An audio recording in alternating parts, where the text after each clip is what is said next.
Now I'd like to bring in former CIA Director John Brennan. Director, thank you for joining us at this late hour. You know our intelligence agencies as well as anyone out there. What is their top priority at this moment? Well, Stephanie, finding out what the facts are. We are just a few hours from these strikes, and there's a lot that we don't know at this point.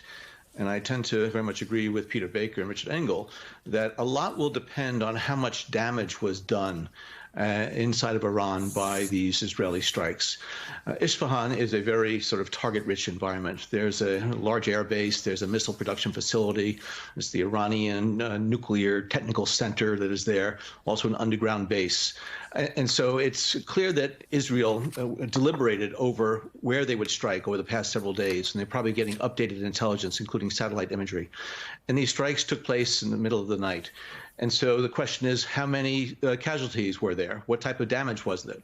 And so I think what the intelligence agency, what CIA is doing right now, is trying to determine exactly what that damage is and trying to then see how the Iranians are going to react. And we may know whether or not we're going to get into this very dangerous escalatory spiral by some of the initial statements that are going to be coming out of Tehran. Whether or not they're going to say this was ineffective, whether, the Iranian defense forces were able to repel some of these strikes, even if they didn't, or whether or not the Iranians are going to claim that there were a large number of civilian casualties, which will certainly stoke, I think, the rhetorical broadsides that could in fact precede an Iranian follow-on strike. So again, it's still early, but the intelligence agencies are trying to determine exactly what is happening on the ground. The sun just came up about an hour and a half ago or so in Iran.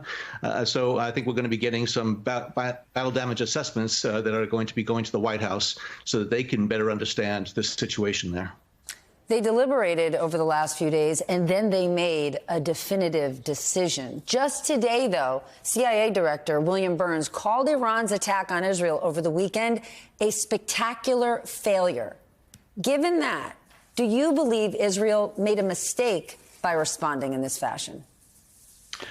Well, Israel makes its calculations based on what it believes it has to do, and the unprecedented nature of this Iranian assault on Israel. Over 300 missiles and drones that came after Israelis.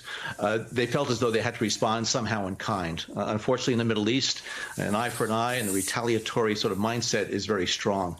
And so President Biden was hoping that the Israelis were going to, as he said, take the win and pocket it and not do something that could, in fact, lead to a dangerous escalation. I do not believe at this point that Iran wants a major war, because it will lose that, and it will lose it in a big way.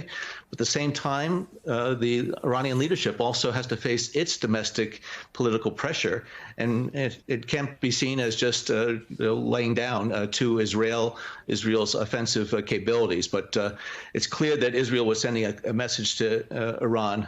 You were not able to get through our air defenses, but clearly something got through because of these explosions in Isfahan. Were you surprised by this move? The recent comments that are coming out of Israel that said that they were going to respond in a very sort of, major way, led me to believe that they were not just going to be satisfied with strikes against Iranian Revolutionary Guard Corps training facilities in Syria and Iraq, or munition depots, or even drone bases, that they felt that they had to go after somewhere in Iran. I was hoping that it was just going to be some type of infrastructure, and that there would be a minimal loss of life.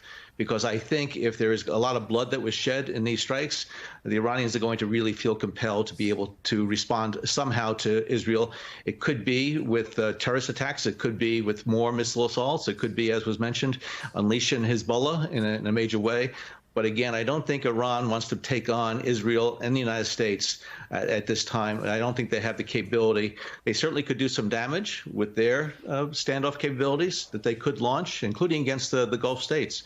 But they will lose a war in a major way if they decide to go after Israel with all of their military might. Neither side considers themselves the aggressor. They both have continued to say they are just defending themselves.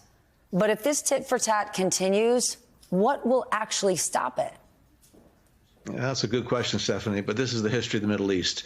Over the course of the last certainly 75 years or so, we have seen back and forth, and they continue to point fingers at each other. And unfortunately, it's the extremists on both sides that are, unwilling to compromise on some of these core and key issues. And so obviously what happened with the Hamas atrocities that were perpetrated against the Israelis on October 7th triggered then the Israeli military operations in Gaza, which then triggered a lot of these attacks that were taking place from the Houthis, the Hezbollah, and others.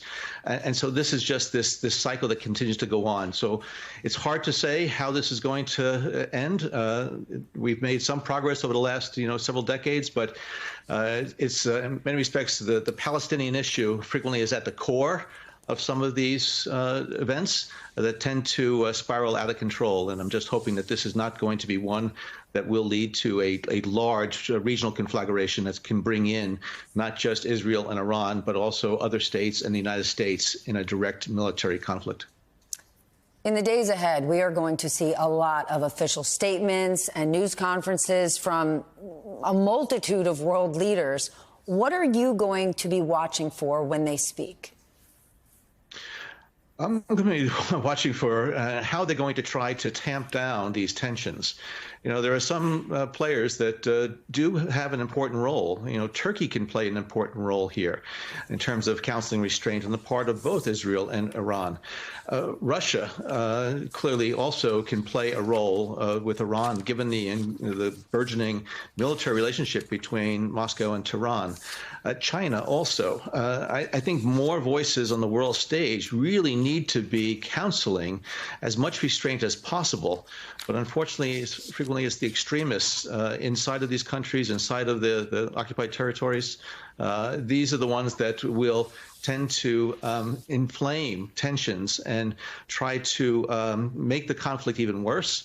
But this is where leadership is so critically important. And I know the Biden administration, all the folks at the White House, the ones that are probably still convening there at the White House Situation Room and on secure video conferences, they're looking for ways to be able to ensure that this is not going to trigger what could be, in fact, a very, very bloody, costly, and very dangerous escalation in the coming days and weeks. Director Brennan, thank you so much for joining us tonight. We appreciate your time. Hey, everyone. MSNBC has a new and improved app. You'll get real-time alerts and analysis, live blogs, in-depth essays, video highlights, and the best 2024 election coverage. Download the new MSNBC app. Here's how to do it. You tap on the App Store on your phone. You hit search on the bottom right corner. You type in MSNBC. You click on the MSNBC app. You click on Get or the cloud icon and enjoy it.